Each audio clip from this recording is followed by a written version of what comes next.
Well, let's start off by saying, how many people here are model railroaders or interested in trains? No, but, oh, we got two. All right, we got 2, 3. All right. Were you a model Okay, rail? so I just want to get that out of the way. Are you a model? How many? Because depending on the audience, you can tailor the Have you talk doing one or the other. This talk is oriented toward history, the history of the railroads and some of the economics. And so my name is Bernard Kempinski. I live in Alexandria, Virginia. I have to thank Roger for setting this up. Roger lives here now, but I knew him when he lived in the suburbs of Maryland or DC. And Roger had a great big train layout, so that's how we got everything.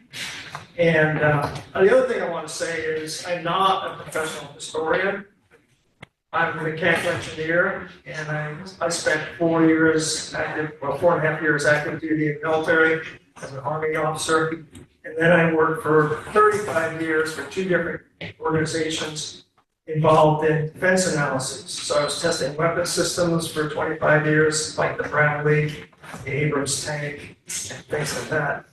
And then I worked for 10 years for Congress doing defense budget analyses at a very high level. So here I was down at the tactical level, and then I went up to the strategic level. So what you're going to see here is not so much a historian telling you what's going on, but a hobbyist who got interested in this subject and ended up having to do a lot of research, because one of the things I like to do when I model is get things exactly right. Okay? And so that's what we call a prototype modeler. And so to the extent possible, we try to get things exactly like they were. Okay? So we'll start off with this guy, right?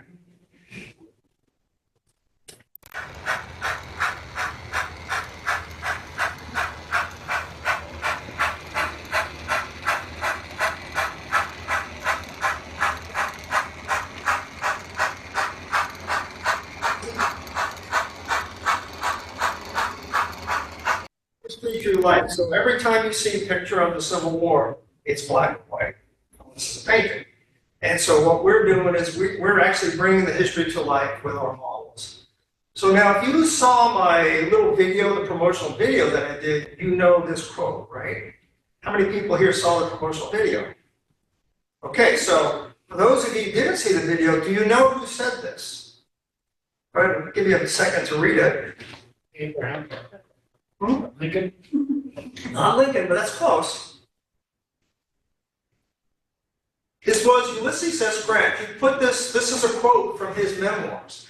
So in 1830, something or other, I forget the date, he took his first train ride on his way to West Point. And he was amazed by averaging 12 miles an hour, maxing out at 18, okay? So there were 30 years from that time till the Civil War started. So railroads are still in their infancy at the start of the Civil War, but they're 30 years old, they've had some development. So we as modern observers would look at a railroad in the Civil War and we would say, yeah, it's a railroad, there's tracks, there's trains. But as an engineer, as a modeler, when you look at it, you see that everything was slightly different. It's going to require different techniques to model. So I will cover some of that in my talk. And the other thing I wanted to point out is it was a different time back then. Well, earlier we were just talking about how informal people are now, and how when I was a kid in the 1950s, my grandpa would work in the garden wearing a suit and tie. And that's how people dressed back then. So a lot of times in the winter, if I'm doing this talk in the winter, I wear my Army general's uniform that I got at Gettysburg on sale. But it's an authentic uniform. The problem is anyone here ever worn a Navy pea coat? That's what this uniform is, top and bottom, with a shirt, a vest, and a tie. And so it's very hot. And so since I'm not in the 1860s, I tend to be a little more casual in the summer. In fact, if I were to show up and do a talk like this in public, you would think I was in my underwear. Because back then, if you were a man and it was hot, you wanted to take your jacket off, you better have a vest on underneath it. That's just the way they were. And you'll see pictures of workers here wearing ties and such. And the other thing I want to mention is that there are some common themes that pop up when when you study the Civil War and you study the Revolution, and then you work in Washington like I did, you realize not much has changed over time. There's still the same kind of shenanigans that went on, and I'll talk a bit about that. So this is the outline we're going to follow. First thing we'll do is we'll compare the North and South at the start of the war to put a frame of reference on what's going on, and we'll show how railroads not only contribute to the outcome of the war, but they actually contribute to the cause of the war. And then we'll look at the network. We'll talk about how trains were used. Everyone sort of focuses on the tactical role, but really it was the strategic and logistics role that was the most important. For the modelers in here, we'll look at some of the rolling stock. Also talk about infrastructure, what it took to build a railroad in the Civil War. And then a little bit on how they were operated, and then I'm going to show you some pictures of my railroad. So before the war, Sherman said this. Now, this is not in his memoirs. It's hard to find the source of this quote. I put down there one source. If you read this, you see that Sherman, in 1860, when he was the director of the military academy in Louisiana, and they were having a dinner before the secession, and he told his colleagues at the military academy this statement. And if you look at it and read it, you realize he's basically predicting the outcome of the Civil War. Okay? Everyone read it? Almost. Because we're listening to you. That's Sherman, by the way. He had red hair, in case you didn't know. All right? So what is Sherman talking about? So this is an infographic that I put together, and this is in the book I did. My wife likes this graphic because she says in one chart it shows why there was a Civil War and why the North won. And we're going to go through each of these parameters in sequence. Okay, so you'll see that in population, that's the top chart. Then we have gross national product, or GDP, industrial output, locomotive production in the first year, and then track miles. Okay, so let's look at the first one, which is population. Now, this is a famous painting that shows the signing of the Emancipation Proclamation, and it's Lincoln's cabinet. Everyone here can name them? Can everyone name them all? Anyone here read Team of Rivals? Yes. These are the people. But what about the lady that's not in the chair, got painted on? She was in the original one. She's serving the coffee. There are many copies of it. It's interesting you say that because there are multiple copies of this painting. The original one is by this guy, Yeah. Carpenter, but there are a lot of renditions of this painting. So we have, What was That's- his name? Vicky, or her name? Vicky would know. a female secretary or cabinet member? Yeah. She wasn't part of the cabinet. She was part of the She helped. But she was in that picture. She was from Maryland. Was the man, It's the lady from the Eastern Shore. Remember? Yes. Yeah. Yeah. Yeah, I. Well, she's her a person name is who- on the tip of my tongue, but I can't. I don't know the answer to that. I can try to find out for you.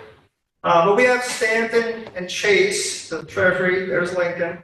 That's Skeeting Wells, the Navy guy. That's Seward. And then Bates, Blair. No, that's Bates, Blair, and I forget the other guy's name. Anyway, that's Lincoln's cabinet. But that's not really why I put this up here. Look in the lower right corner. Oops. Way down there. yeah, it's out of the line. Okay? This is an interesting map.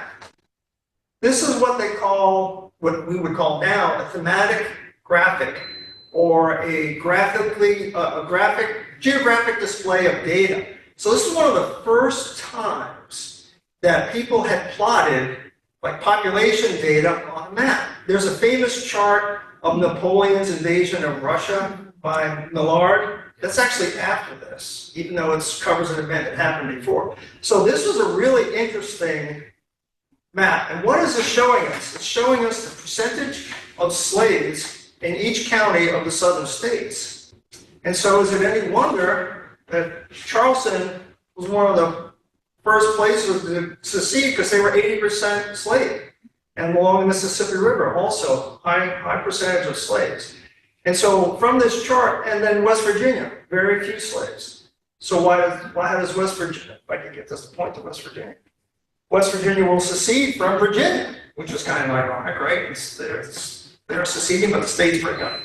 Okay, so the slaves, what were the slaves? What was the importance of the slaves? Well, if you remember my first chart, there were roughly 31 million people in the United States at the time of the start of the Civil War. 22 million were in the North.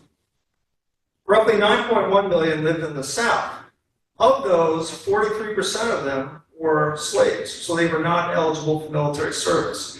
So if you look at the ratio of people, the North had almost a 5-to-1 advantage in military-aged people. Okay, so it was a much bigger country. But then look at slavery. Some people say, well, the war really wasn't about slavery. But you have to realize that slavery was an integral part of the Southern economy. And it affected all aspects.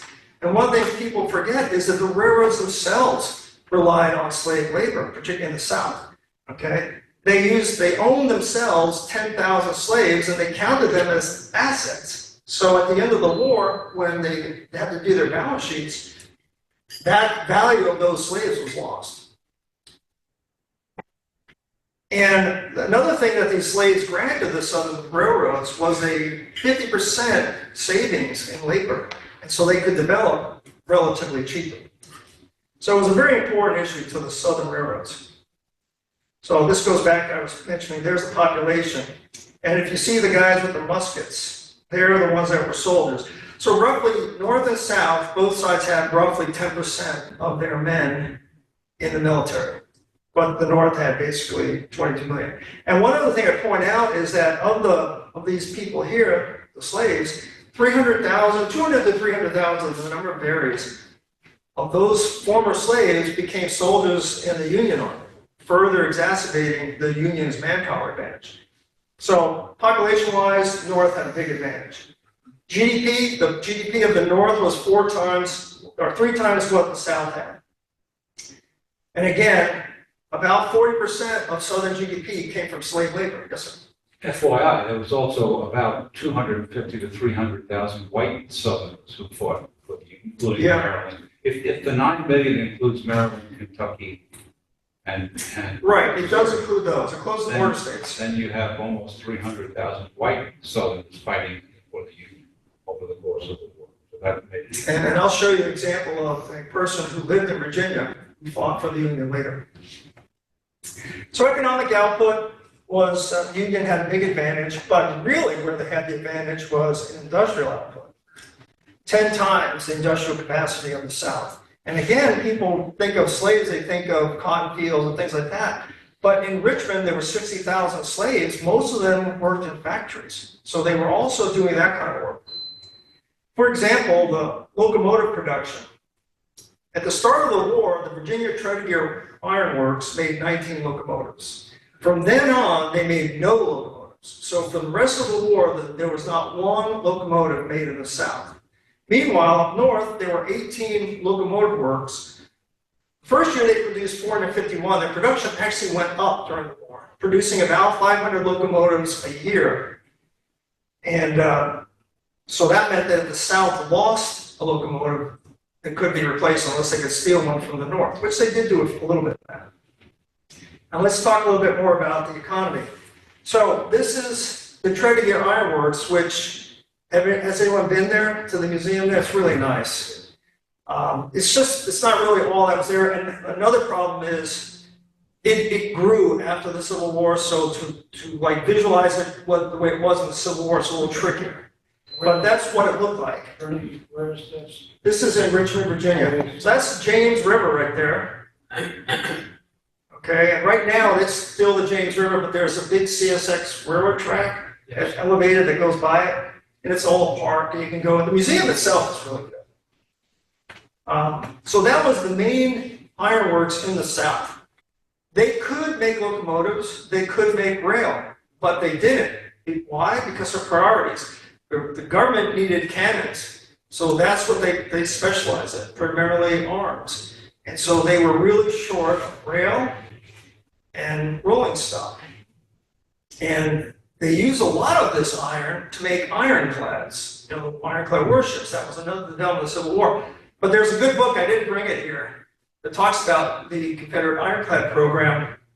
And it basically says, this is me reading between the lines, the South would have been better off building trains and rail instead of the ironclads, because the ironclad program was essentially a waste. They had very little success. We did a talk on the southern navy. Is that right? And basically the problem was that not only could they not make enough ironclad to be thorough, to be effective, but they couldn't make the engines to make them move quickly enough. Yeah, the Battle of Trent's Reach, the Confederate ironclads were just drifting because their engines were so weak.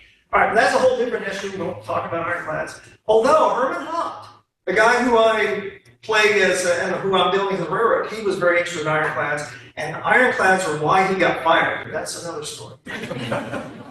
He liked to butt into everybody's business. So here's a little chart showing iron production, and I could do similar charts for other things too, but you can see that it's just vastly, whoops, did I hit the wrong button? No, vastly Union overwhelming advantage. And there were iron works in other places, particularly Tennessee.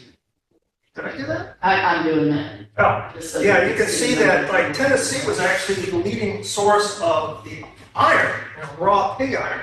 Well, what are you going to do with it? You got to have foundries and forges and stuff. And that was really just enrichment. And so you look at this number, 700,000. It's overwhelming. Oops. So we'll go to the next chart. Pennsylvania was the biggie, but there were iron works all over the North back then. Even New Jersey had iron works. I did a book on steel mills too at one point, so I know a little bit more about iron. What this all boils down to is an overwhelming Union advantage in logistics. I call it overwhelming logistics advantage. And these are just some examples. So these things over here are in Alexandria. They are prefabricated bridge sections to quickly repair broken bridges. Turns out they never used that particular batch, but they were shipped to Aquia Landing to the railroad that I'm on. And here we see just a line of cannons lined up at City Point, Virginia, in 1865, and more importantly, we have African-American soldier guarding it, which goes back to the point I made earlier about how they became soldiers in the U.S. Army. They didn't always get frontline assignments, but if they were soldiers and they were doing military things, then maybe they relieved other people to do things. And then this picture is in Alexandria, and this just shows rail stockpiled in case they need it for repairs.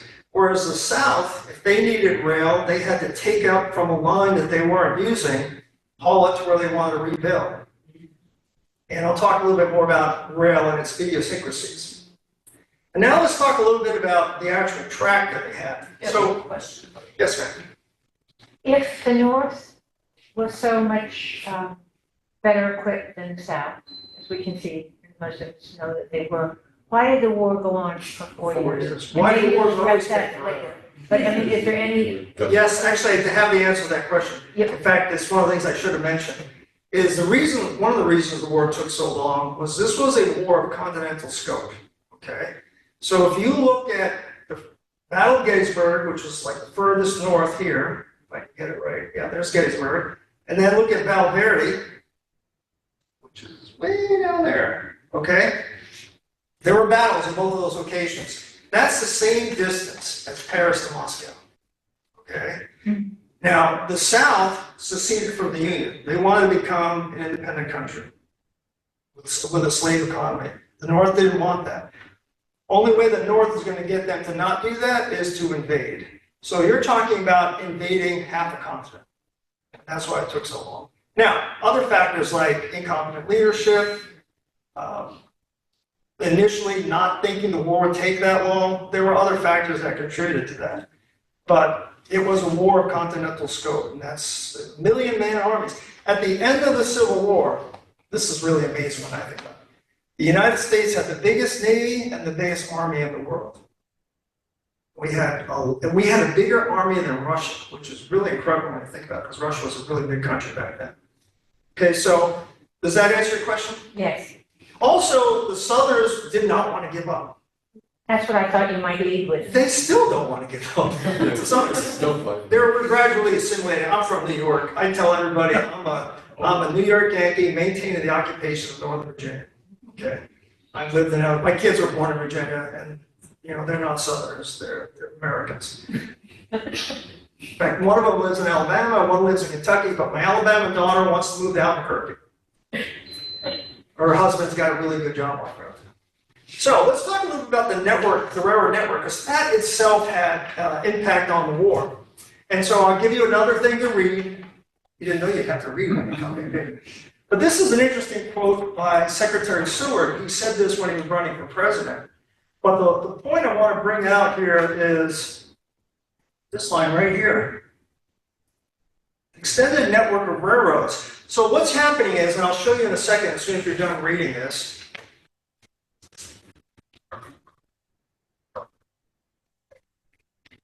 Everybody ready? Really, you were fast reading. Well, I read it 100 times, so I know what it says.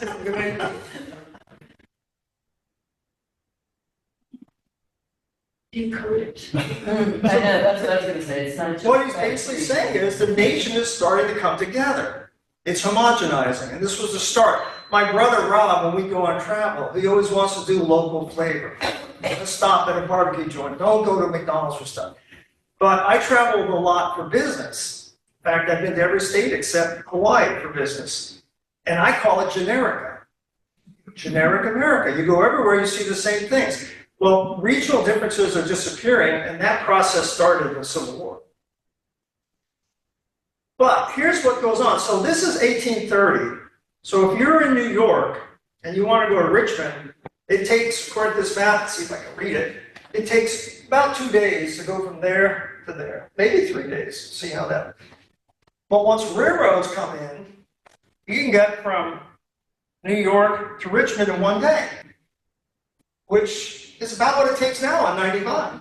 So, you know, they reached it. Well, look what happens when you get past where the railroads are. Then it goes into months, and that's the wagon trains and all that stuff. So there was a transcontinental railroad that came in after the Civil War, but this is 1857. So this is what Seward is referring to. The transportation in the United States is bringing the country together, and now the South is being exposed to the North and vice versa. When you read biographies of people from the 1860s, I am really shocked. There's like two schools. There's people who never leave their little farm. And then there's people that went everywhere. They just traveled everywhere. And so, you know, the idea, the interchange of ideas, so many Southern railroad people were from the North. They went to school and stuff. So you're going to have conflict of these ideas. And that's part of how this railroad network contributes to that. And this is a map of what the railroad system, like if you were to ride a train back then, you would get a copy of this map. This would show you, tell you where connections and things were. Not that clear to use, so what I did was I made this chart, which I put in my book, and this shows you the railroad network at the start of the war. And it's color-coded by gauge, okay? So how many people have heard the saying, well, the South lost the war because they had different gauges on the railroads? Has anyone ever heard that? Well, it's not true, though. It's actually backwards. The North, I'm going to give up this. The North actually had different gauges. Yellow, red, purple, blue, dark blue, another purple, red. So the North had a variety of gauges. Erie was 6 foot. This is a conglomeration, a bunch of railroads that was 4'10". The South was predominantly 5 foot gauge, that's the green, with Virginia and North Carolina being mostly 4 foot 8.5 inches. So the gauge really wasn't the problem. The problem was the interchange, and I'll get to that in a second. Now, the other thing to note is just the way the tracks are laid out. It's hard to see in this map, but we have the B&O Railroad here, Pennsylvania Railroad here, the Erie Railroad here, and the Big Four, which becomes New York Central later. So yeah, so you have 4 lines that cross the Appalachians. The South had 1 line, but it was actually 4 separate railroads that did not physically connect. Okay, and that's a problem with all railroads in this area. The railroads don't connect. We'll talk about that in a minute. One other thing to point out is some of these are highlighted in black.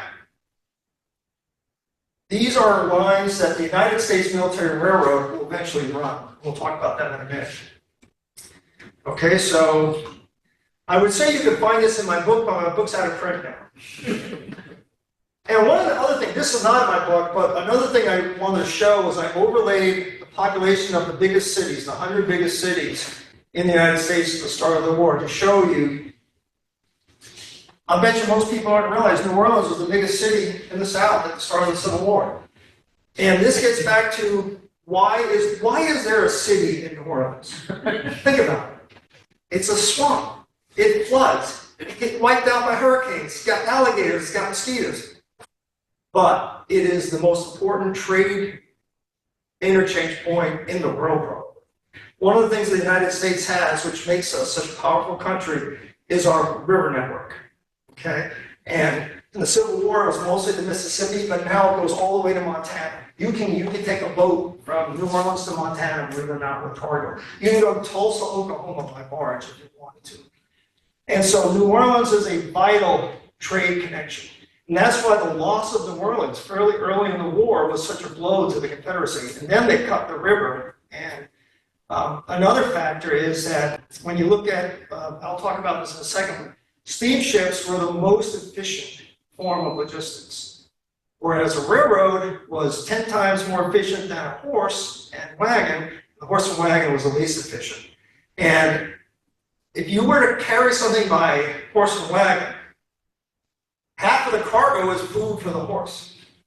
The other half is the cargo, the useful cargo. And that percentage goes down the further you go if the animals can't forage, which by the time of the Civil War, the fields are stripped of everything. So you do have to print in food. Okay, so that was one of the points I wanted to bring. Oh, going back to the topology. So we got 4 trunk lines that are taking products from the Midwest, which is agricultural, and bringing them to the industrial East. Now, in 1860, there is a grain boom, and actually all through the 1860s. Grain boom in the Midwest. Grain shortage in Europe. So these railroads are shipping grain as their primary cargo. The New York Central railroads up here, only 2% military cargo. The rest of it is products being shipped to Europe. This is 30% military cargo. So even the B&O, right in the heart of all the fighting, only 30% cargo. So they're still doing a lot of civilian activity up north, okay? The South, however, their railroad network is set up to bring agricultural products to the nearest port. And there's only this one trunk line that goes across, and like I mentioned, it's only 4 separate railroads. So that topology alone is a proximate cause of the war because it linked these states and unified these states, where these states were less unified. Can I ask you a question? Yeah.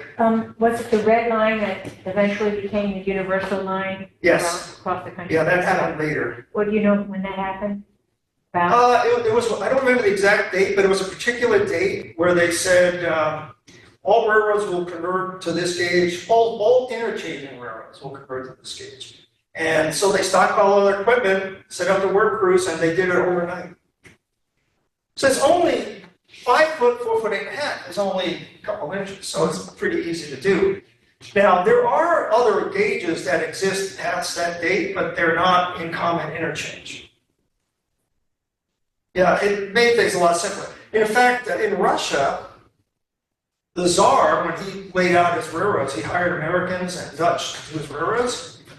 He said, I don't want my tracks the same as everybody else, because I don't want them invading me. So they have, I think, 6.5 foot gauge. So, I mean, it works both ways, I guess. Didn't they hire Ross Winans? Excuse me? Didn't they hire Ross Winans from the? Yeah. Actually, I don't know about that. The Russians did have steam engines that the Western Maryland ended up with, but I'm not sure if Ross Winans ever went over there. Yeah. I did read a biography of him a while ago. I don't remember too well.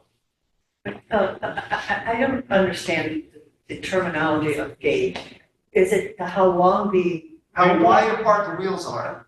oh, the wheels of the train rather Yeah. than the track? Well, So- tracks, they've got to go together. Yeah, the wheels on a train are mounted on a steel axle or an iron axle, so they can't move. And so, depending on how wide the wheels are, that's how wide your tracks have to be. So right now, most American trains are 4 foot 8.5 inches, which is a crazy number. But that's what what's his name, Stevenson in England came up with. And when we standardized, we went to that. We didn't have to. By the way, that story about the Roman cart, you guys heard that story? That the reason it's 4 foot 8.5 is that's how wide 2 horses' butts are? That's not true. That's not true. It's a good story though. So when they say 8 gauge, like I went for a ride on an 8 gauge train, I think that's what it was. Up in Maine, like an old, Yeah, just narrow a short mile long Right. one for tourists. So they're 8 feet apart, I thought they said. No, the 8 narrow feet. gauges are typically 3 feet or 2 feet or 2.5 feet. 3 foot was the most common, but there was a very popular one called 2 foot gauge. So the tracks are only 2 feet apart, so they look like toy trains, literally. I don't have a picture in my talk of the comparison of the gauges, but it is interesting. Why would you do a narrow gauge versus a big gauge? It's cheaper. You don't have as much wood for the ties. You don't have to dig as big a ditch, which was back then we didn't have earthworks equipment, right? So to make an embankment or a cut was really hard. So what they would do instead frequently was build trestles across everything, make wooden trestles. And so if you had to go across a stream bed, now we would just pile dirt, compact it, make a road, right? But back then they would just build a wooden trestle. But those wear out, they're not permanent. Okay, that's another issue. Okay, some more things comparing North and South.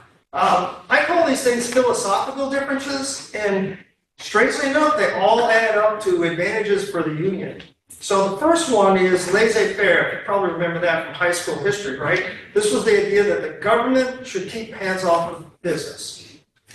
And the South really believed in that. For the first couple of years of the war, the Southern railroads had no government control, although the Southern governments confiscated some stuff. By the way, this book covers a lot of that. This is out of print, but it's a good book in case you want to get into that. Now, the Northern railroads, it was a federal, they knew that the federal government would take over if they had to. So they cooperated with the federal government. And the federal government made it profitable for them because the government paid above market rates to move military cargo. So the Northern railroads were more than happy to run military cargo because they make money. The Southern railroads asked for discounted cargo or free shipment. And so Southern railroaders are capitalists before everything else. And so what do? They deprioritize government cargo and they try to move private cargo. And like I remember I said, there's only 30% military activity on the busiest Union Railroad. I don't know the comparable figures for the South, but people are moving things like, what's his name, McLean? He moved his house from up here in Northern Virginia to Appomattox, right? He moved all his furniture by rail. And he paid to have that shipped. And you read a lot of that, a lot of people traveling around. Those people are all paying, they're trying to make money. But by making it below market rates, you'll have things like Robert E. Lee writing, in fact, this book has a good point. Lee threatened to retreat from Fredericksburg before the battle because he wasn't being properly supplied. So just think, there could never have been a battle of Fredericksburg if the railroads had not got their act together and supplied Lee. So anyway, he complains a lot about that. Not only him, but Johnson also out west complains about the Southern railroads not properly providing them with supplies, whereas you almost never hear about that from a Northern railroad. And then this idea of no interchange is crazy because if you're a model railroader or even a railroader, you take a train and it takes you to where you want to go, right? Not back then. And I'll show you some slides here. And then I'll talk about the United States Military Railroad too. So let's look at interchange. Why are there no rail-to-rail interchanges in cities? And this gets back to my point that nothing changes, right? So when railroads want to get developed, you would normally get a charter from your state, usually the state, and they would allow you to build a railroad from a certain location to another location.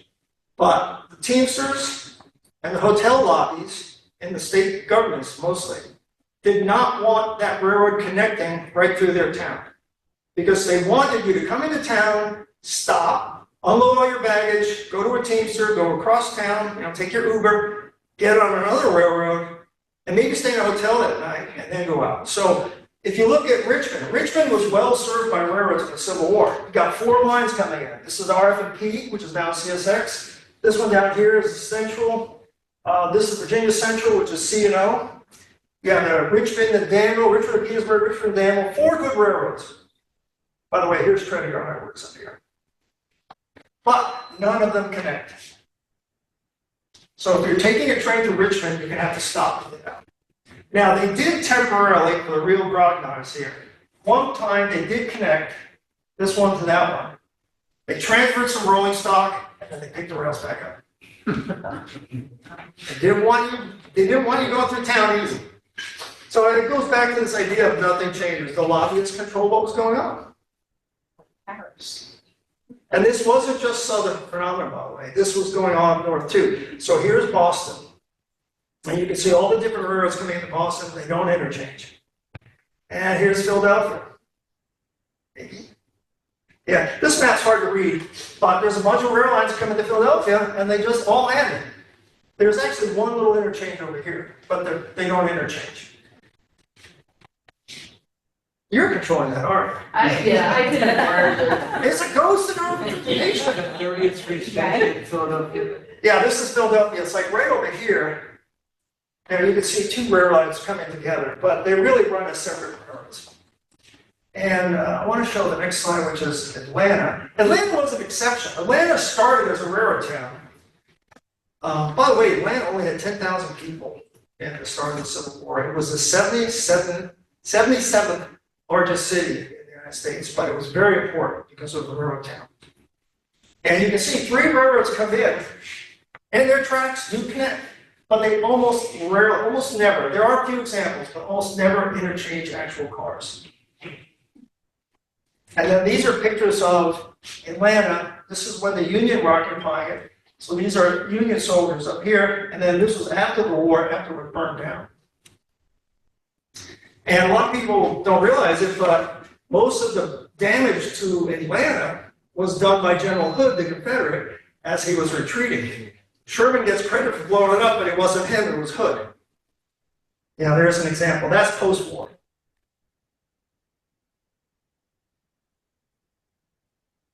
Let's see if I can click on it. Okay, so one of the things I did was I looked at, I have a book of all the it's called the Official Guide to the Railroads Atlas, and it has the railroad maps for all the railroads, and it went through and which cities did have rail-to-rail and which cities didn't have rail-to-rail interchange. And so you can see the majority of them did not. And this is Washington, D.C., because here's the capital, and the B&O Railroad came down, and it did not cross the Potomac River at the start of the war. There was a omnibus, so you could take the train over to there, then you would get on a bus and go to Alexandria. During the war, the United States government built a bridge, a long bridge, which is still there, not wood anymore, and they completed this railroad. By the way, this is L'Enfant Plaza. Anyone here ever been there in D.C.? It's where the Smithsonian, all that stuff is. That's what it looked like in the Civil War. This is an interesting shot because there's a lot of equipment there. The reason that's stockpiled there is there was a rumor that Confederate cavalry was coming around to Alexandria. So they sent all the equipment that was stored in Alexandria over to D.C. just to be safe. And nothing ever happened, but it was just a precaution. You can just barely see the Capitol up there. It's a poor picture, unfortunately. And the Smithsonian is over there. So Alexandria was an interesting example because Alexandria, again, 3 railroads did not connect. You had the Orange and Alexandria, which came in, and it went down to the waterfront. You had the Loudon, New Hampshire, which had its terminal there, and went up this way to Loudoun County. And then this wasn't here during the Civil War, but the Washington-Alexandria train started and went that way. So the Union took over Alexandria on the first day of the Civil War, and they kept it the whole time. First thing they did was they put tracks and they connected everything together to make it more efficient. And that stayed after the war. And the other thing you can see is here's the Marshall House. Correction, that's Marshall House. This was the first car ferry terminal. The Marshall House, I point out, is because that's where arguably the first casualty of the Civil War happened, where Ellsworth, when Virginia seceded, the next day, military forces from Washington, led by Ellsworth, crossed the river and went into Alexandria. And there was this massive flag on top of the Marshall House, Confederate flag. Lincoln could see it from the White House, so they made it a priority to go take that flag down. Well, the guy who owned the Marshall House, named Johnson, said, I will die defending this flag. So Ellsworth went up there with a couple soldiers, they took the flag down, and in the stairwell on the way down, Johnson shot Ellsworth, the bullet hit him. He had a little metal on it. The bullet hit him in the metal and drove it right into his heart. He was killed instantly. One of the soldiers who was Ellsworth then shoots Johnson in the head and then bayonets him, just to be sure, with his bayonet, and he falls down the stairs and he's in front of his whole family.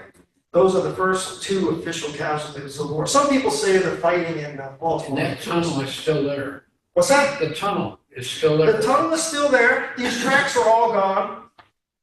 There's a few tracks in the pavement. The tunnel is still there. You can walk through it. This is all gone. In 1910, everything was relocated on a much more gradual curve, and that's still being used. So, but all this down in Alexandria is gone. Was there a railroad czar or a railroad committee during the Civil War that made all decisions, like for the North? I'll cover that in a second, but yes, only on the north. Okay. Oh, I threw this in. This is post-war, but I thought this was interesting. The Kate Brown case, ever heard about that? She worked in the Senate washroom. She was like an attendant at the washroom, and everyone loved her. And some goon from the railroad, this was in 1868, he tried to segregate the car and told her, you can't ride here. She said, I'm not leaving. So he beat the heck out of her and put her in the back. And she ended up going back into DC and spent several weeks in the hospital. But she had powerful senators who liked her, and they sued, and she won. I forget how much money she got. But anyway, she's one of the first really civil rights activists. This is even before civil rights was a thing. She actually was one of the first people, so I thought I'd throw that in there. It's kind of an interesting story. And it took place on this railroad right here, which was built by the Union, and as part of their charter was supposed to not be segregated. That was part of the Union deal. We'll build this railroad for you, but it can no longer be segregated. This is back in '60. So, going back to your question about the Czar, they didn't really call him the Czar, but in 1860, early 62-ish, they formed the United States Military Railroads because they knew that they needed some way of managing the railroads of the South as they advanced into the South. Okay? The northern railroads were not under this, except in one case, which I'll tell you. So as the Union advanced into the South, and every year they incrementally conquered more and more of the South, it was much more successful in the West, but they also worked in the East. These guys would manage the railroads that they took over. So it's called the United States Military Railroad. It's what's on my shirt here, because this is the railroad that I modeled. And Stanton was the Secretary of War. Oops, I came up. This is the Secretary of War. He replaced Cameron. Cameron was the first Secretary of War, and he was really corrupt. He ran the Pennsylvania Railroad. So he was doing all these little things to make the Pennsylvania Railroad more successful at the expense of all the others, and at the expense of the government. So they eventually did run him out for corruption, and Stanton took over. In fact, when Cameron left, Lincoln said, make sure you count the Civil War. He also said the only thing he wouldn't steal is a red hot stove. Also, the other guy, I always forget his name, the other Pennsylvania guy, he was a good guy, but he had to be involved in corruption before the war, getting everything set up. But he ended up running the telegraph system, and he also did the big move in 1863. I can always never remember his name, darn. This, by the way, is McCallum, so he was in charge. But he was an engineer. He came up with like a standardized time system for railroads for the Erie. He's from the Erie Railroad. But he liked to stay in Washington.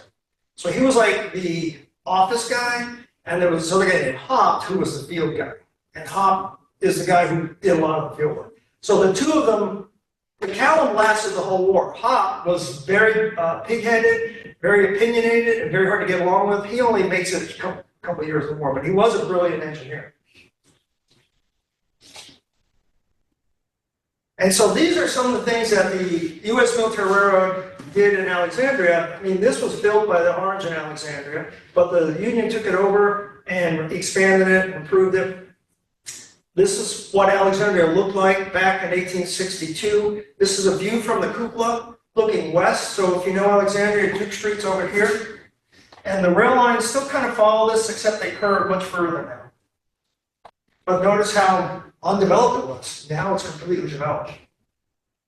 And this is the north side. This is the Alexandria, Loudoun, New Hampshire. And you people didn't know that we had radios in the Civil War, did you? We got this big radio antenna.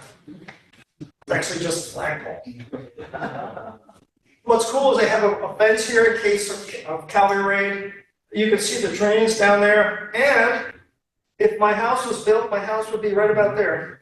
But you can't see that now because it's all developed. Now we have big high-rise buildings next to our railroad tracks. So the United States Military Railroad, in addition to being sort of a legal entity, it was an operational entity too.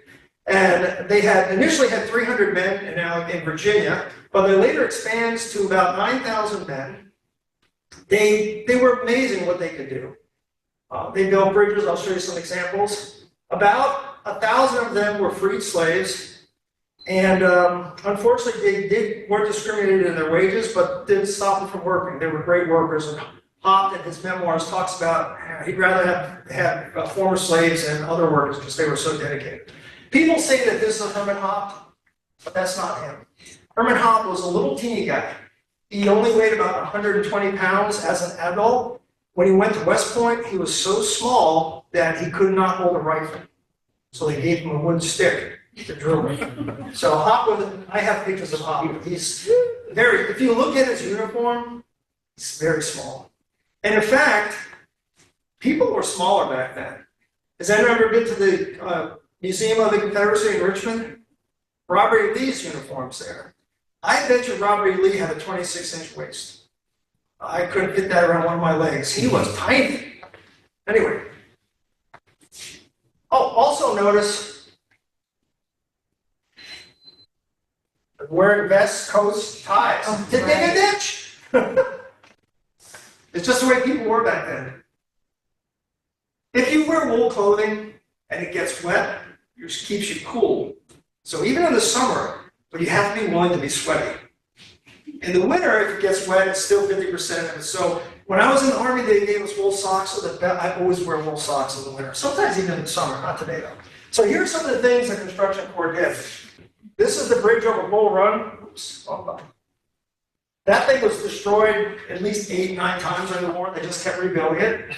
This was a plow driver that was used to build all these wharfs. This was actually run by a civilian, but was part of their operation. And this is an example of the type of bridges they built. They would just build bridges over everything.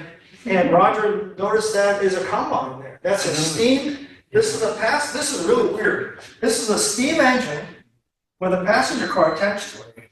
Very rare. One of these days they have to build a model of that.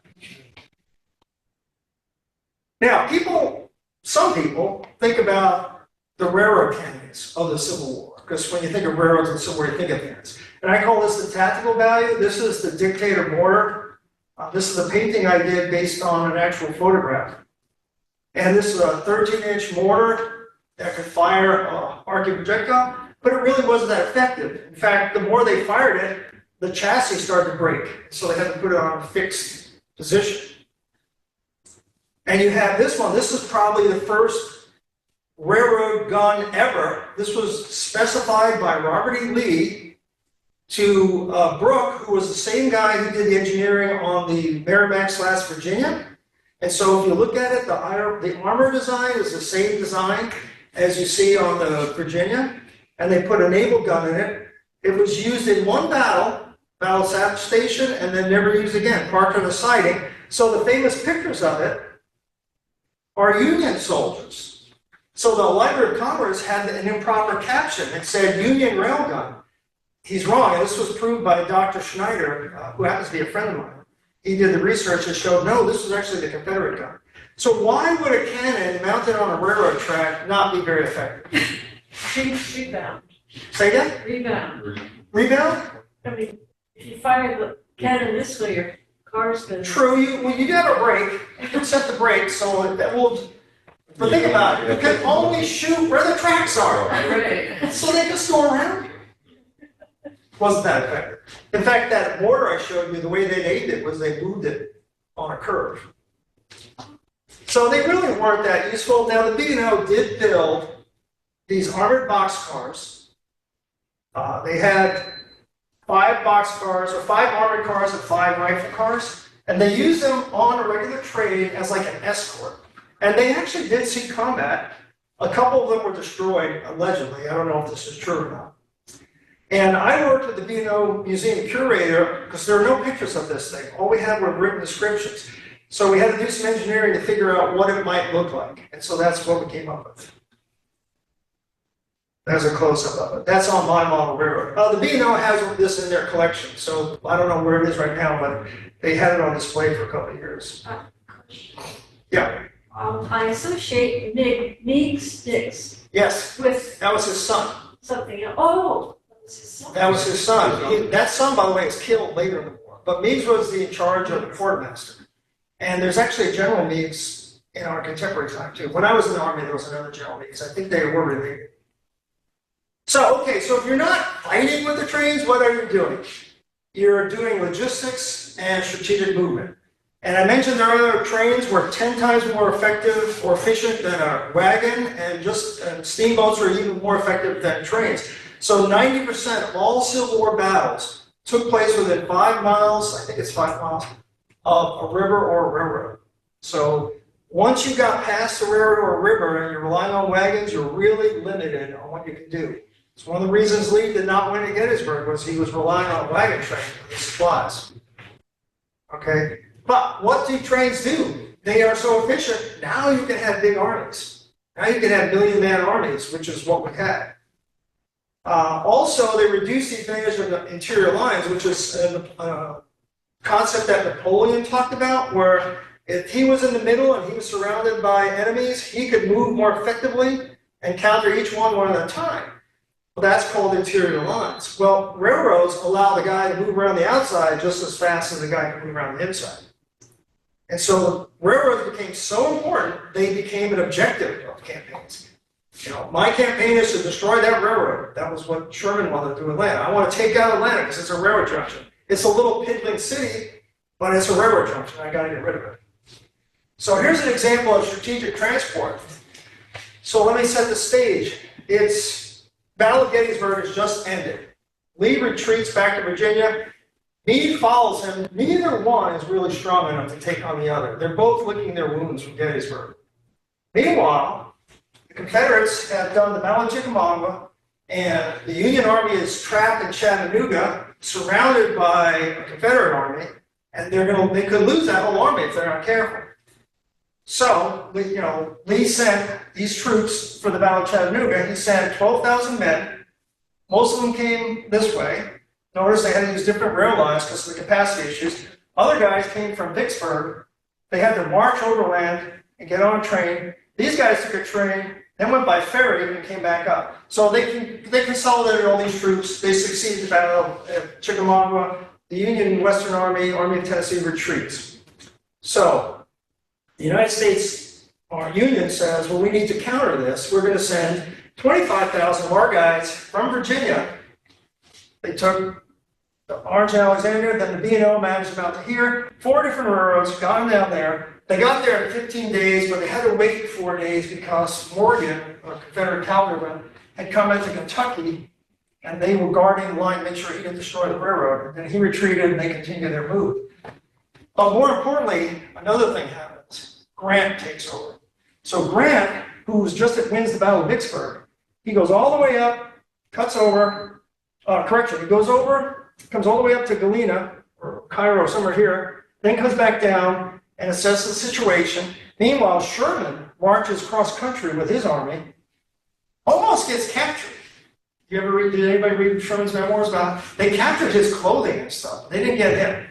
Anyway, Grant assesses the situation, and the thing about Chattanooga is, yeah, the Union was in trouble because they were surrounded from guys in the hills, but the rebels were having a hard time too because their railroad was barely able to support them, and their men were scattered in the mountaintops. So, and plus he had command and control problems and other things. So Grant takes over, immediately realizes the situation, launches a counterattack, breaks the siege of Chattanooga. At that point, he gets promoted and goes to Washington to take over command of the whole army, and Sherman takes over that army, and Sherman begins his march on Atlanta.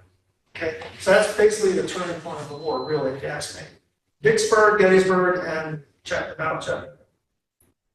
So just an example of the relative strategic advantage. The North was able to counter, this was like an interior move, this was an exterior move. Okay. Now, on a logistics side, what is a railroad doing? This is the railroad, the Aquia line, went from Aquia Harbor, Virginia, Aquia Landing, really, to Falmouth, which is right across the river from Fredericksburg. 110,000 Union soldiers, 60,000 animals. This is what it takes to keep them supplied. So the number one commodity was forage, which was hay for the animals. Then you have food for men. You have quartermaster stores, which are uniforms, tents, paperwork, stoves, things like that. And you also have, at this point, we were in what they call winter's quarters. Nobody was really fighting. Cavalry was out doing their things. But the main army was camped out. And this goes back to the time of Alexander the Great. Why do armies camp out in the winter? Because you would lose more men to cold and frostbite if you tried to move and fight in the winter than if you just waited. And so that's what they did. Armies would typically go into winter quarters. They would build log cabins, tents, Valley Forge is George Washington. Lee was across the river doing the same thing. And so some of these guys were going home on leave, and they were getting packages from their parents. And I love this story. I read a letter where a Union soldier from upstate New York got a cooked turkey for Christmas. His mother sent him a cooked turkey. Okay? And it got there in one day. And I'm saying to myself, how do you ship a cooked turkey without getting ptomaine poison? Well, then I went to a wedding in Syracuse, New York on January 3rd, and it was 19 below zero. And I realized that turkey was frozen solid. And it's interesting, the winter of January 63 to March of 63 was a very cold winter in Virginia. There were 13 snowstorms. It snowed on Easter Sunday, the day that Lincoln visited. He visited the railroad several times, but it snowed on that particular trip. So it was a cold winter. Also notice they're stockpiling railroad supplies. So they're getting ready to move on to Richmond. And they are consuming some ammunition in training, but not that much ammunition, really, when you look at the other commodities they're shipping. So this is what a typical supply depot looks like at the start of the war. And it goes back to my comment about once you leave a steamboat or a train, you're on muscle power, either human muscle or animal muscle. And so here you see transferring cargo from boxcars to wagons. By the end of the war, the Union, at least, has gotten very sophisticated with their supply depots. This is down during the siege of Richmond, or siege of Petersburg. Grant builds this massive supply depot, a mile of wharfs along the river, with specialized wharfs for all commodities and cargo. There was a 3-bay engine house that could hold 6 locomotives. There was a machine shop that could rebuild engines. They built they had the car ferry operation. This was the first time Herman Hopp came up with this idea where you could put railroad cars on a barge and ship them to the next location on these ramps without having to unload them. That was a big innovation. And Hopp did this both at Aquia Landing and at City Point. This is the opposite end where the wharf, this is the railroad that I model. So here's the barge after it's been unloaded. And if you look carefully up here, you'll see there are freight cars up on the wharf. And you can see the tracks going on the wharf there. And these are just some more scenes from Aquia Landing. Remember, muscle power. So that's why a lot of people are standing around. Look at all these guys. And this is a wife visiting her husband. It was conceivable to have your wife come and stay with you for a while. Even enlisted men would do that. There's, back in the Napoleonic era, they call them camp followers. Well, they had those in the Civil War. Now, for the model train people, like having different types of rolling stock. And so there is some variety in the rolling stock, but not like there is now. There's no tank cars, there's no container intermodal cars. It was either box cars and flat cars and a few gondolas. And we did have the Adams Express Company, which was kind of like FedEx, but Adams Express could do one thing that the post office couldn't. So most Civil War soldiers, North and South, sent their pay home. They kept a little bit, but most of it had to go home to their families.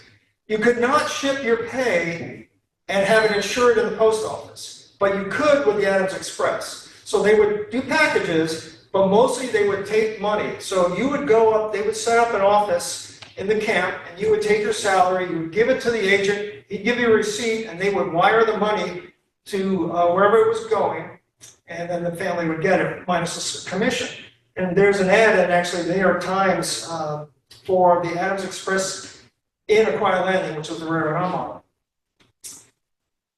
Now, at City Point, they had a passenger car, and Lincoln liked to visit, he liked to be with the troops. You don't blame him, get away from Washington. It's hot, it's muggy. So he liked to go visit the soldiers. So they built took a passenger car and lined it with lead to try to make it somewhat bulletproof. So we think, or I think, it's this car.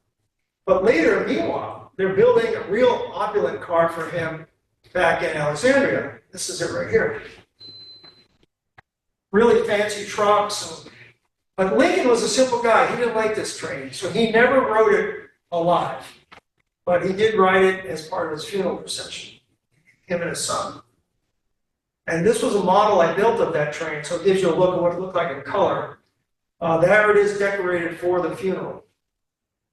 And you'll notice that they would, to remove the coffin in and out, there was no handrail at the back. And the coffin would come in, they would display it. Special soldiers. Where is that model now? Where is it now? It's gone.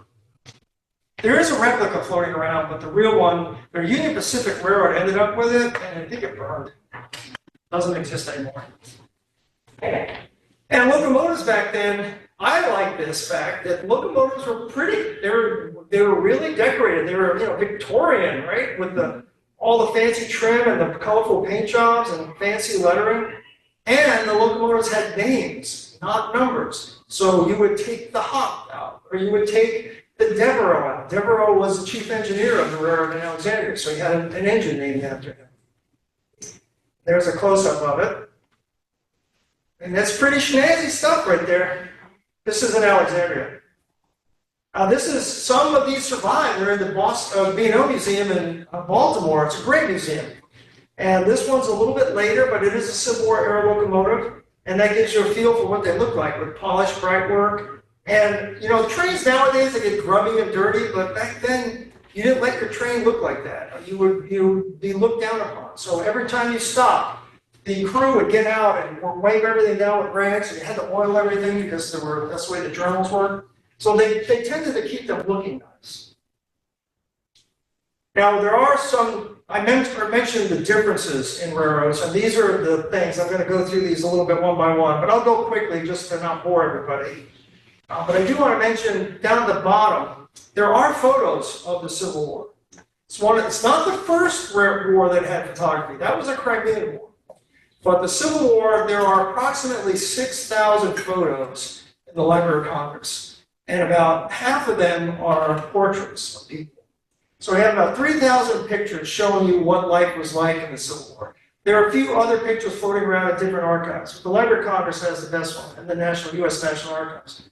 To put that in perspective, there are 600,000 World War I photos in the archives and 6 million World War II photos. So not a lot, but at least it's some. And I'll talk about railroads in a minute and how hard they are to destroy. And these are some aspects of railroads that were different then than they are now. So for example, now our rails are made out of steel, and they last a long time. But in the Civil War, steel was a rare commodity. The Bessemer furnace doesn't come out until 1866. So if you were to make steel in the Civil War, you had to do it in 40-pound batches by hand. So more likely you had wrought iron, which is like cast iron that they pound to increase the concentration and get the slag out. So all these rails are really made out of wrought iron, okay? And if you know your railroads, you'll notice that we don't use this anymore, this kind of switch. The reason for that is, say you're coming in on this track, and this is set the way it is. Where do your wheels go? Off the track. You derail. So if the switch is set against you on a stub turnout, you derail. That is very bad. In 1874 in Colorado, that happened to a passenger train and 60 people were killed. And so that's when they outlawed that type of switch. Now you have a switch called a blade. where it touches the rail. And if you go against the switch set against you, you just move the blade out of the way and you do not derail. So it's a lot safer. At speed, you would probably derail, but as long as you're going slow, you wouldn't derail. Also, no tie plates for you model railroad guys. These tracks sit right on the wood.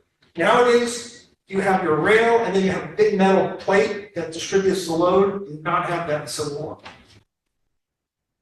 And everything was made out of wood or stone back then because, again, steel and iron was rare. So you would bridge, this is the Cumberland River. The bridge is made almost all of wood. There's some truss rods made out of wrought iron. But most amazingly, this thing turns. It's a swing bridge to allow steamboats to go by, all made out of wood. Don't ask me what this little kid's doing over there. Nobody knows. And you like bridges? There were some big bridges in the Civil War. This was down in Farmville, Virginia. Lee burnt it when he was retreating down Appomattox, and then the Union came in and rebuilt it. In fact, that's an interesting point, is that after the war during Reconstruction, for about 2 years, U.S. military railroads stayed in existence and rebuilt all the southern railroads. And this guy, in this book, he argues that the southern railroads are actually better off after the war than they were at the start. However, there's another guy named David Bright, who's a Civil War historian, and they argue about that. This is a really good book, by the way, if you're interested in sort of not so much the operation of the railroad, but the politics and economics behind it. And he's from Alexandria, but he's a professor in Nebraska. And I'll talk a little bit about operations. This is for the train bumpers here, like Roger. But there were no cars, right? So if you wanted to move things, you had to use a railroad. So the railroads were really busy. But they were very rudimentally controlled. So you had this thing called a timetable and a train order to try to prevent trains from crashing into each other. And you had to follow the schedule precisely.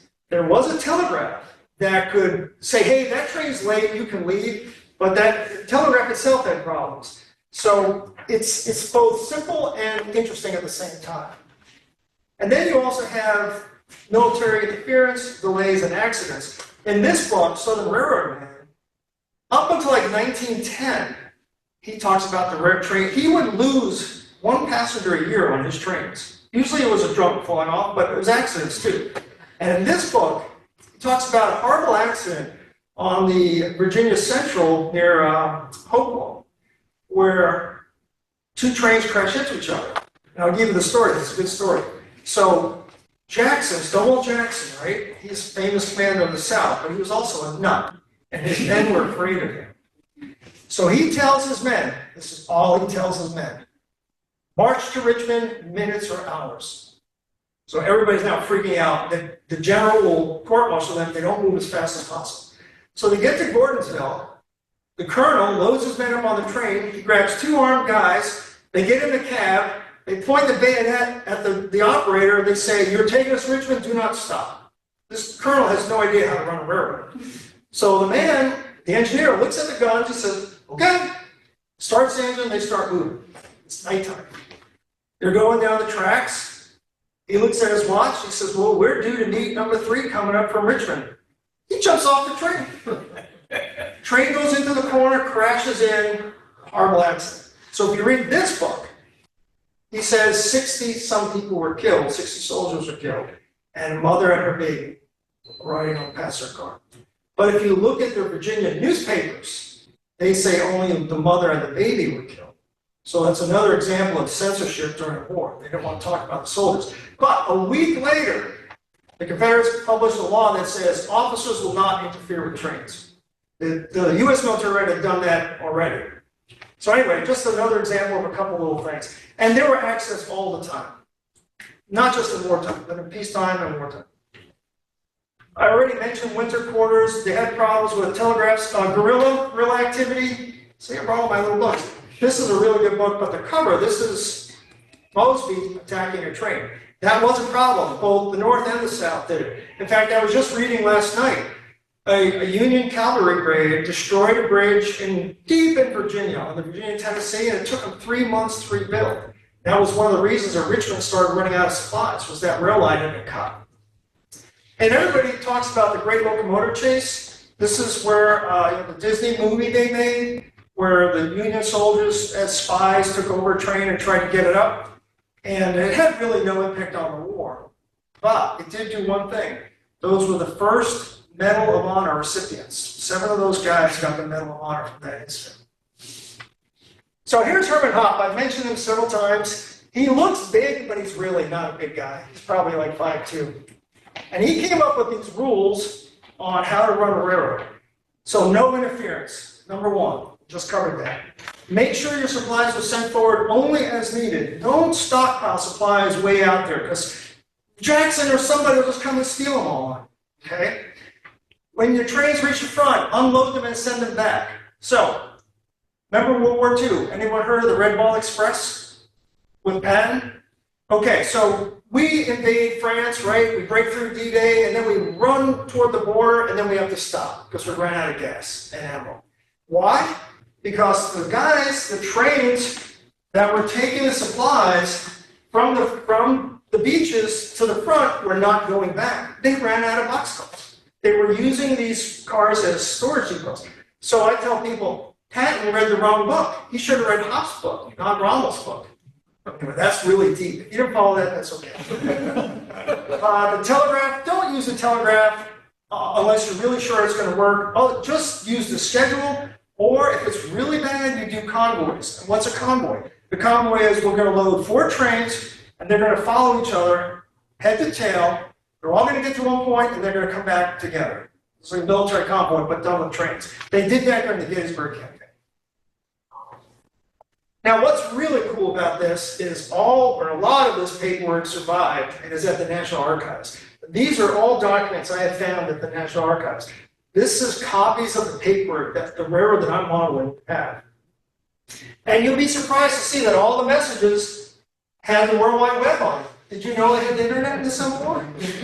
It's actually the initials of the superintendent, Wilbur Weirman Wright, with a W. So all messages were actually initialed to him. This one's interesting. If you read the back of this, or maybe it's this one, they have their list of what they did, and on the back they say, this is in Washington, D.C. We hit a cow. Oh, backing up. Can you imagine hitting a cow in Washington, D.C. now? Okay, another thing about railroads is they're very difficult to destroy. They're not that complicated. Sticks of wood with iron rail, right? And so it's really hard to destroy them. So I mentioned this bridge. This bridge was built 8 or 9 times. This is Manassas after Jackson paid a visit and burned all the railroad cars. They just blew them aside and the railroad kept going. To really destroy a railroad, it took this guy named Smead. Okay, he came up with these little clips. You can see them in here. And here you see, these are Sherman's guys in Atlanta. They're using those clips to bend the rail. Because you could take a rail, heat it up, and bend it around a tree. And all you have to do is cut the tree down and bang, you pick up the rail and you can bend it back. But if you take the rail and you twist it, it's got to go back to the rolling mill. And Sherman, this guy, Smead, who was an engineer for the U.S. Military Railroad, he figured it out. In fact, in his book, Herman Hoppe's book, he says Smead is the single individual most responsible for Union victory in the war because he kept Sherman's trains running during the Atlanta campaign. So anyway, he doesn't get enough credit. So that's my talk. This is a summary of the stuff I talked about. We looked at how they compared and how the network contributed, the various roles, logistics.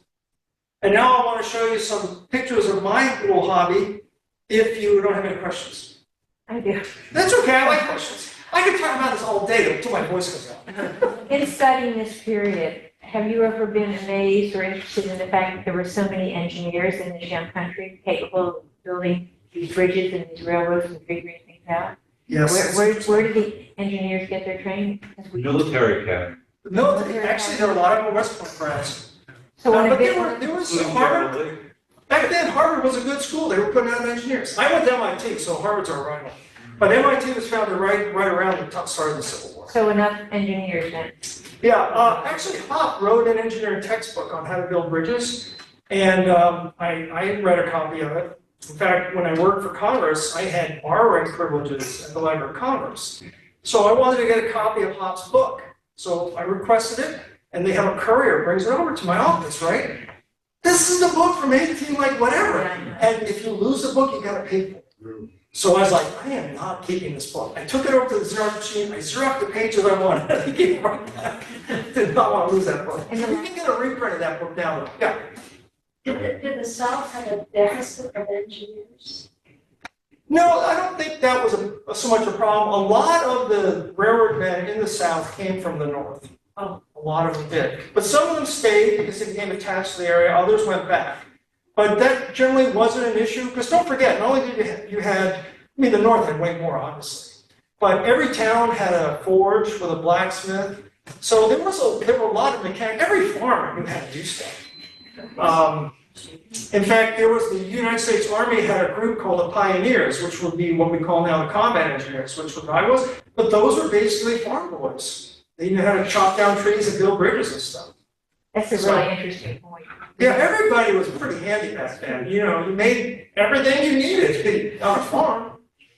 Interesting though, the Southerners were mostly farmers, right? The Northerners came from cities. So what happened when you get all these people together?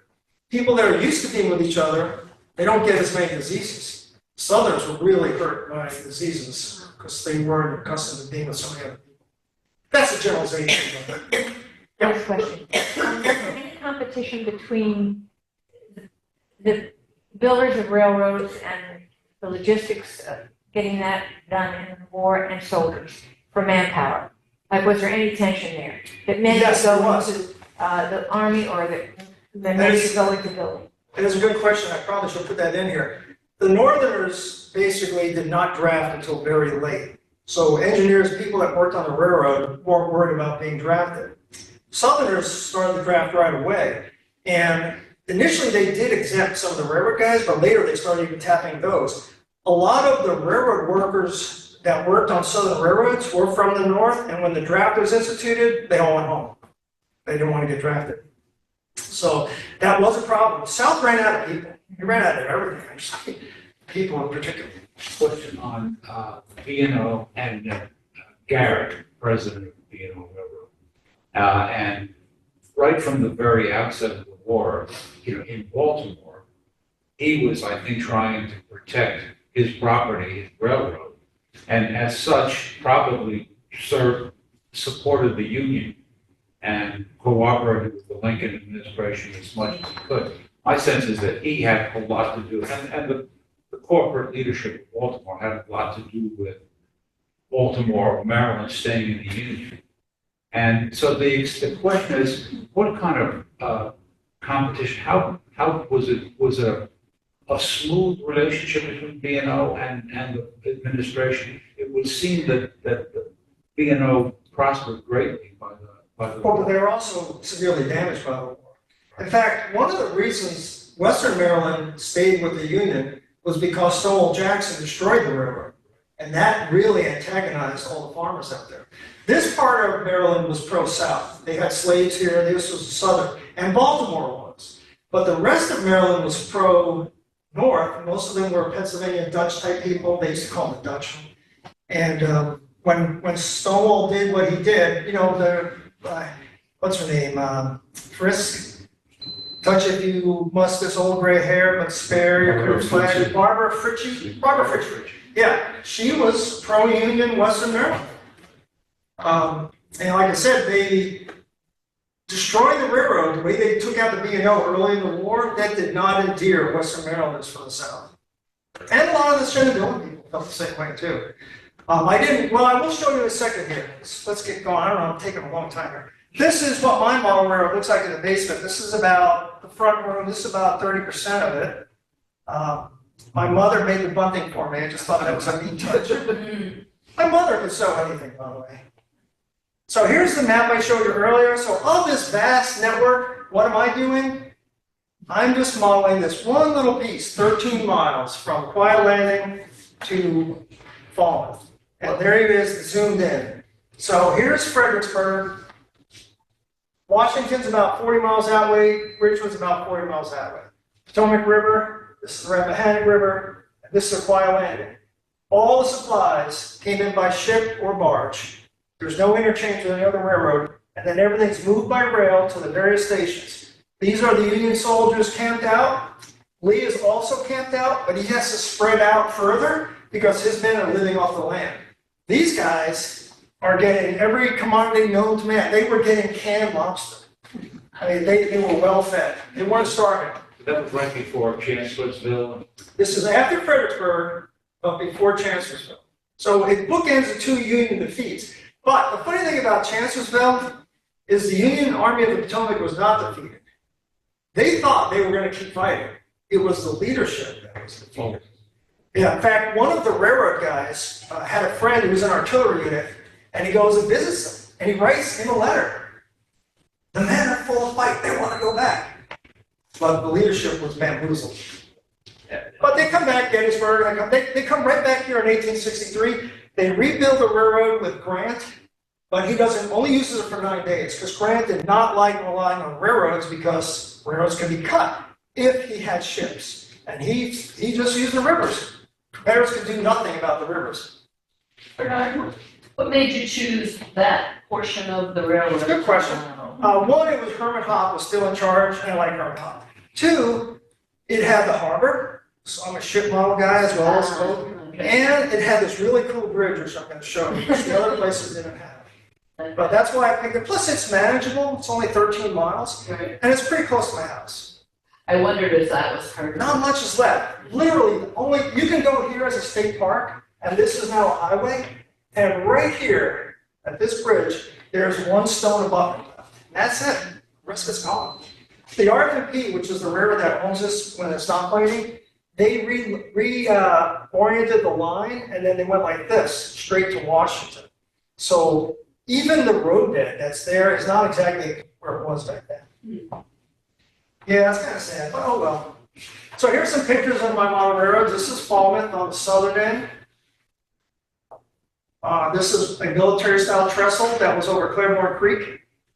Claremore Creek was a creek that meandered, and the railroad went over it. And now they just went to the side and straightened it. Now this is Primer Farm. This guy lived in Stafford County, but he was a Yankee from the north, and so he was pro-Union. His son enlisted and fought in the Army, so that goes back to the question that somebody said over there. And his family, his house was used as a headquarters by two different generals. So while the soldiers were there, they pretty much trashed this place. They chopped down all of his fruit trees, which I can't imagine why you would chop down some of his fruit trees. They also tore down 40 acres of his woods, and they killed and ate most of his hogs. So he filed a claim, because he was pro-government. He got in current dollars, $80,000 in reimbursement at the end of the war, because he was pro-union. If he was a rebel, he would have got nothing. So anyway, and there's only one picture of that house. I found it and I was able to build a model of that house. We do have some pictures of Stillman Station. This is an important place on my railroad because this is where the trains meet. There's the big bridge. You asked why did I pick this spot? I just thought it was cool. This is only 50% of what it really should be. It should be 8 feet long. And this guy there's a real guy standing on a plane. Some rear guy, you have Daredevil out there doing that. What are the things down below, though? These things, Filled with rocks. these are called lock ribbing. Before this bridge was here, they had a trestle, and the vents for the trestle were supported by these things. These are preventing the storms, but Hopp was concerned that a really bad storm would wash everything out. So since you already had these piers here from the RFP, he decided to build this bridge, put it on top so storms would not affect it. But think about it, this whole bridge was prefabricated in Alexandria and assembled on site with only one tool, a hammer. And a wrench, because they had to tighten the truss rods. Pretty big, go back to your engineering question. These guys are pretty clever. That's what I'm thinking. These people knew how to use their hands. If you go to Hopp's book, he'll give you all the formulas for all the stress and strain in these members, calculated by hand. Pretty cool. It is. So here we go, Accokeek Creek. Now, there is no water mill on the real RFP, but I wanted to have one, and I had this perk in my railroad where I needed to put this dam in. But then I found out about Nettie and her pig. Okay, so this is Nettie. Her family owns this barn, or this mill. They're with the Barnes family. And so I get this book called Fairfax County and the Civil War, and she's discussed in there about how when the Union occupied her family's farm, one of the soldiers stole her pet pig. And so she started crying, and mother said, she said to a servant, basically a slave, take Nettie down to the Union camp and see if you can get her pig back. So they walk down there, the guards say, what do you want? She says, I want to get my pig back. So they take her to the commander. The commander says, can you recognize the man who took your pig? She goes, yes. Okay, company fall in, everybody falls in. That's the guy. Commander, do you have his, so the guy, do you have her pig? Yes, sir. Okay, carry it back to her farm and leave it alone. So she writes in her diary, I'm sure they hung him when he got back. Then, last month, I run into the guy who wrote that book. And he was so shocked that someone read his book and knew about Nettie. So I gotta come over to your house. Brooke, there are no pictures of Brooke. Brooke is still a town. It's on the RFP. It's, if you take the commuter train, you will stop at Brooke. So I added things there that I knew they had, but I didn't know what was there. Like this is a portable sawmill. I know they had a sawmill because they talk about it. They never said where it was. And these buildings come from different places. Like this is a factory that was in Halifax, Virginia. But I named it after Gordon because Gordon was the first commercial millionaire in the United States. So prior to him, all millionaires made their money on real estate. Gordon made it trading tobacco and cotton. And he had a warehouse in Falmouth, so I put his warehouse in this spot. And this is, if you recognize it, that's the stone house from Manassas. And then this is interesting. J.B. Clough, who was the chief engineer of the railroad, he writes a letter every day to Ada Anderson back in Alexandria about what's going on. And then half of these letters, he's talking about his oxen. So I'm thinking to myself, why are oxen so important? Then I think about, what is an oxen? First of all, the Army didn't have any oxen. They had mules and horses. Oxen were your heavy equipment. They were your bulldozers, your heavy trucks. And so he was constantly lending his oxen to the military units. Maybe the military units are building a fortification or they're building a corridor road, so they needed heavy gear. And then later I find, as I go through, I've read Hop's book like 4 times now, I find Hop talks about this guy, Tingle Powell, right? See you down there? Yeah. He gets credit for being Hop's horn cavalry, the army of oxen that he had. So I had to have oxen on the river. And Aquia Landing is, I liked it because of the harbor scene, and so I'm making progress on this. It's not done yet. I didn't mention this, but when the Union got to Stafford County, Aquia Landing, all the white Southerners, pro-Southerners, left, except for like Primer and a couple others, and all the slaves went north. So 10,000 slaves got on the railroad, got to Aquia Landing, took the boat to Alexandria, and a lot of them stayed in Alexandria. And then, we have the Freedmen's Cemetery there. Has anyone heard about that? A lot of these people ended up dying in Alexandria because they were living in very close quarters on the poor hygiene. But they ended up working. A lot of them still live in Alexandria. So here's a family of, now I'm modeling in March, so the vast majority of the ex-slaves have left. This is one that came up from North Carolina. They just arrived, and my daughter says, Dad, why'd you make them so money? It's because they just walked like 100 miles to get here. And they are arranging transport on the boat, and this is based on a real photo. This is the train schedule, and this says that there wasn't going to be a boat that day. Also, there was an embalmer, I know he was in Fredericksburg, and I think I'm not sure about this, but I think he pulled back into Aquia Landing when the Union retreated from Fredericksburg. So I was talking to a friend of mine from Michigan who says that his great-great-great-grandfather was in the Army of the Potomac, then came back to Michigan and became an embalmer, and then the whole family, this is Doug Tangsel, the whole family became embalmers, including him. So we did some research and we found out, sure enough, his father was there. So this is my friend's great-great-great-great-grandfather getting the idea to become an embalmer from Dr. Brunel's. And Doug looked at this and see where it says free of odor. He goes, I don't know about that.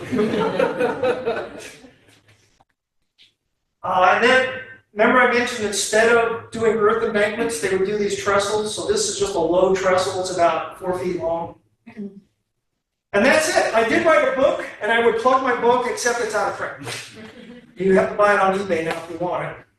Oh, this, to let you know, the woman in the Lincoln painting is Anna Ella Carroll. I've never heard of her, I'll have to look it up.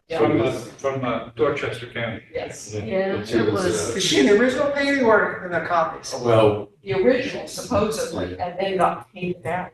I'm gonna take it out. yeah. no surprise That was there. Couldn't have a woman in there.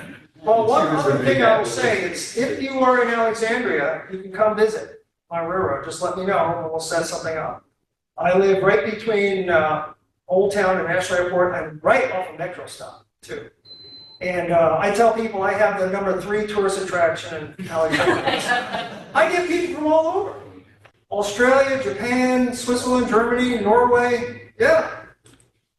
Because they see, they see the magazines or books I've done, stuff like that. And I have operated on his railroad. You're the engineer.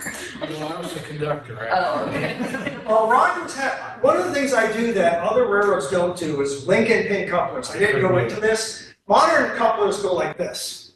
They open up and they go, and then you can pull, right? In my era, you have 2 faces that come together with holes in them, and you take a metal link, it's like a paper clip, you put it in between and you drop 2 pins.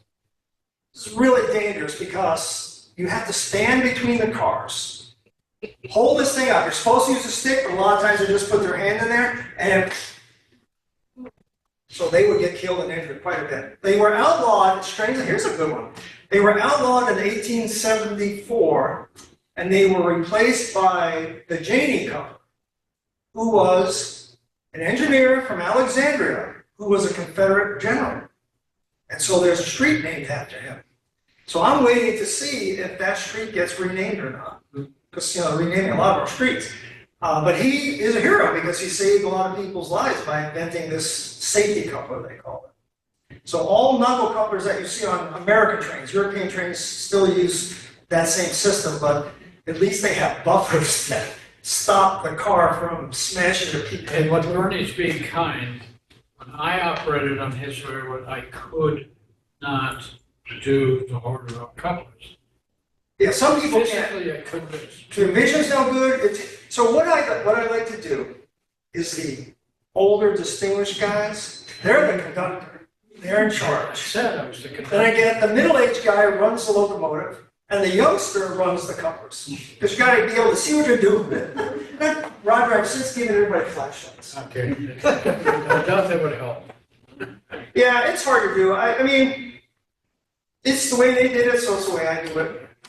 And it slows things down too, which makes the railroad feel bigger than it really is. And Bernie's stuff is O scale. Which is bigger. Yeah, it's 1/48 scale. Yeah.